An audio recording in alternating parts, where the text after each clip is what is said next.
So I was listening earlier to a segment on CNN. Apparently I watched a lot of CNN today. About North Korea, right? And it got me thinking about how politics is just all a game. All these guys, politicians, whether they're Democrats or Republicans, they're all pro-establishment. They all play the game. It's all kabuki theater. So what do I mean? Well, recently, Google executive Eric Schmidt visited North Korea. I don't know if they were talking about business with Kim Jong-un or whatever it was. I would imagine that's what it is, because who the fuck would go to North Korea for any other reason, right? But randomly, don't know why, Bill Richardson, who is the former U.S. ambassador to the UN, a former governor of New Mexico, and he actually ran for president in 2008. Some of you guys probably remember. He didn't do too well. But he went with Eric Schmidt to North Korea. And so Richardson was on CNN being interviewed about his trip. And I guess some other people were on the trip as well. I don't know of any other specific people. And Richardson is just casually chatting about his trip to North Korea on CNN. Just most casual, normal conversation you can imagine. And as he's talking, I couldn't stop thinking about Iraq. And I was thinking about all of the stuff that the United States government and the Bush administration, mostly Republicans, but Democrats went right along with it too.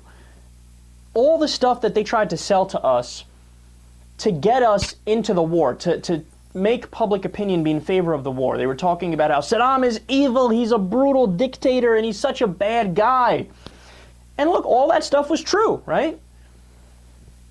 But Kim Jong-un has got to be the most brutal dictator of the most immoral government on planet Earth today. I mean, maybe there are some others that are in the running, but he's one of the worst. I mean, he has labor camps that he sends people to if they even mildly say something bad about Kim Jong-un. No dissent whatsoever. You can't. They send you to a fucking labor camp.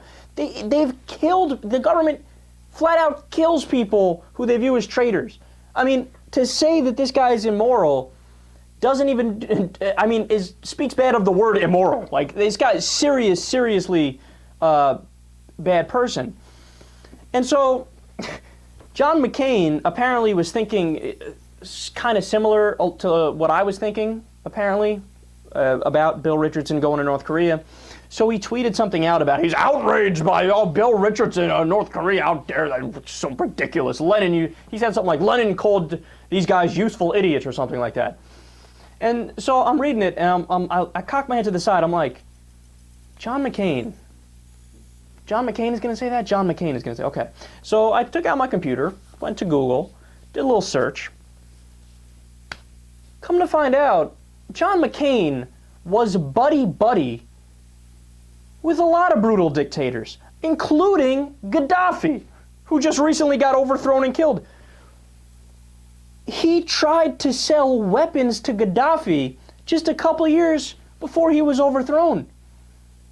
Gaddafi, same thing. Gaddafi is a brutal dictator just like the rest of them. I mean, here's a guy, kills the political opposition, treats his people like absolute garbage, poverty rising when he is enriching himself. He was one of the richest people that ever lived, ever, Gaddafi was, while the people in his country are starving in the streets.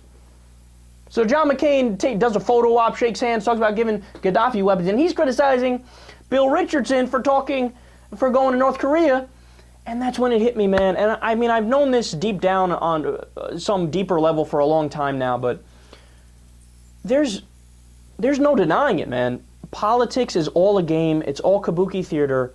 It's all about money. Who's got the money? You know, can we make business deals with these incredibly immoral people? Don't care, even if that they're moral. We'll turn the other way if we can make a buck off of it.